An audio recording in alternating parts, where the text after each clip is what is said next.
अस्थायी सड़क निर्माण की मांग को लेकर एक बार फिर शांतिपूर्ण पथ सभा आयोजित की गई। इस कार्यक्रम में शुभराजित मिठुन नाथ सहित क्षेत्र के अनेक जागरूक नागरिकों ने भाग लेकर अपनी मांग को मजबूती से उठाया।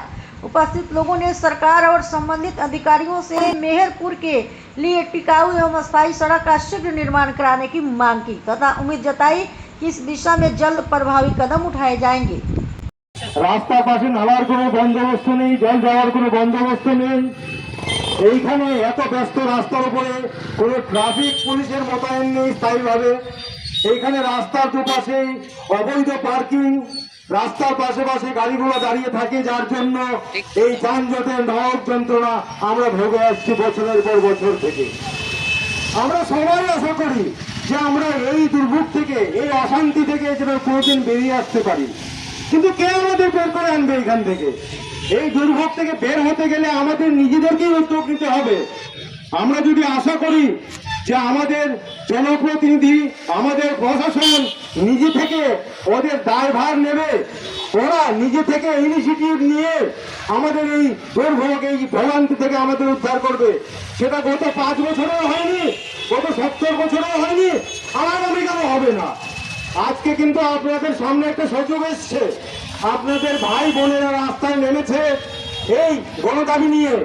আজকে সময়ের দাবি যে আপনার ভাই বোনদের সাথে আপনারাও পায়ে পা মেলান, আপনারাও সাথে নামুন, আপনারাও এর সঙ্গে যোগদান দিয়ে এই পথ চলাকে, এই গণদাবিকে আরো শক্তিশালী করুন।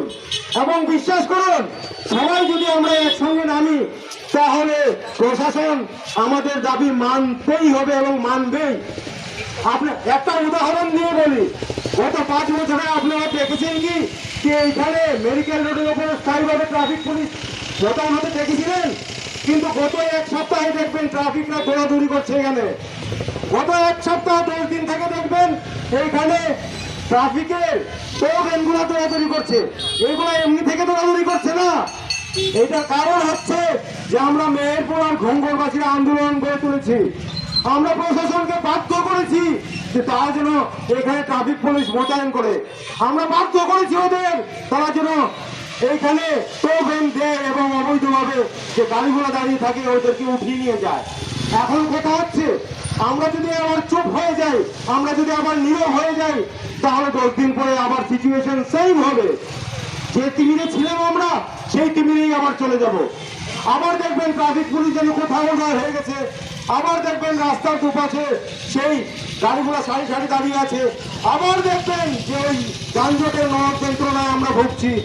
আর এই ভাঙা রাস্তা, সেটা বলেই লাভ নেই। যারা অটোতে চলাচল করেন, যারা টোটোতে চলাচল করেন, যারা কি বলে ওটার নাম স্কুটিতে চলাচল করেন, তারা জানবেন যে কোমরে কি হয়, ব্যথা হয় এইখান দিয়ে আমরা চলাচল করলে। চিন্তা করুন, একটা পেশেন্ট যদি অপারেশনের পেশেন্ট হয়, যদি সেই পেশেন্টটা যদি গাইনোকোলজি পেশেন্ট হয়, কি অবস্থা হবে? মেডিকেল পৌঁছানোর আগেই হয়তো ওরা আত্মীয় হয়ে যাবে। এই রাস্তা আমরা মেনে নিচ্ছি কেন? আমরা কি ট্যাক্স দিই না? আমরা কি এখানে নাগরিক না? আমাদের কি সমান অধিকার নেই? ভারতবর্ষের প্রতিটি প্রান্তে যদি উন্নতি হতে পারে, তাহলে শিলচরে কেন হবে না? তাহলে বোয়াকে কেন হবে না? তাহলে মেহেরপুরের মেডিকেল রোডের কেন হবে না? এবার সময় এসছে, আপনারা সবাই বেরিয়ে আসবেন, আমাদের সাথে হাতে হাত মেলাবেন, দেখবেন আমরা কতটুকু শক্তিশালী হয়ে উঠি। আগামী সপ্তাহে আমরা একটা পথ চলা বা মশাল মিছিলে